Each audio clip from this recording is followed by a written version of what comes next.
Morris, mchezo umetamatika, umefanikiwa kupata ushindi kwa goli 3-0, lakini kikubwa zaidi wewe ndio mchezaji bora wa mchezo.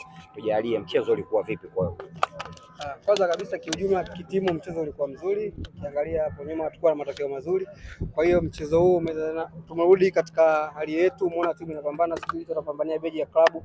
Kwa hiyo mchezo ulikuwa mzuri na unatusaidia zaidi tunapoelekea kwenye mzizima dabi kuweza kutupa motisha zaidi na kwa attract mashabiki wetu waweze kuja kwa wingi zaidi kuendelea kutusupport. Pia tunawashukuru kwa waliojitokeza leo kuja kutusupport. Kwa maana hii ni timu yao, wasituchoke, waendelee kutupa support, tuendelee kufanya vizuri zaidi. Tumekuwa man of the match. Kuna namna yote inaweza kuongezea morali kwa sababu msimu wako wa kwanza ukiwa na Simba.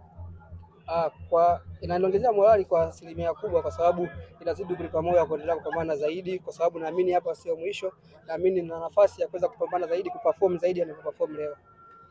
Morris, tunatamani kujua vyumbani mlikuwa mnazungumza nini kuhusiana na mchezaji mwenzenu kwa maana Mohamed Bajabel, kwa sababu tumeona amefunga goli, benchi lote pamoja na wachezaji mliokuwa ndani wote mlimfuata. Mlikuwa mnazungumza nini kuhusiana na yeye akiwa na mchezo wake wa kwanza leo?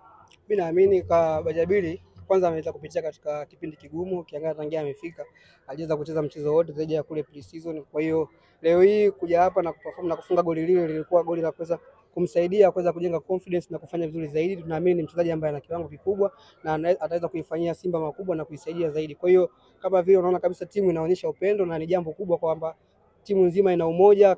Mwenzetu akifanya vizuri tunaweza kumsupport kwa umoja, kwa hiyo pia yeye inaweza kumuongezea zaidi chachu ya kuendelea kupambana zaidi.